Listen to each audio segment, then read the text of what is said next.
Hey friends, if you wish to disable in private browsing in Microsoft Edge using the Registry Editor tool, then please watch this video. I will guide you through the procedure.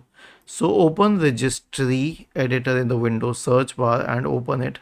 In the Registry Editor window, go to HKey Local Machine, Software, Policies, Microsoft. Now right click on Microsoft and create a new key named Microsoft Edge, in which E should be capital and so should M.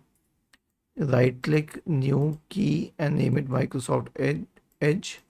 Then right click on it once again, select new key and name it main. Okay, and then in the right pane you will create a dword 32-bit entry named allow in private. So right click new dword 32-bit entry and name it allow in private. Now if you double click on it and change the value to 1, it will allow in private browsing. Double click on it and change the value to 0, it will disable in private browsing on Microsoft Edge. Was this helpful? If yes, then please subscribe to the channel, and if not, then let us know in the comment section of the video on how we could help you further. Thank you for watching this video and have a nice day.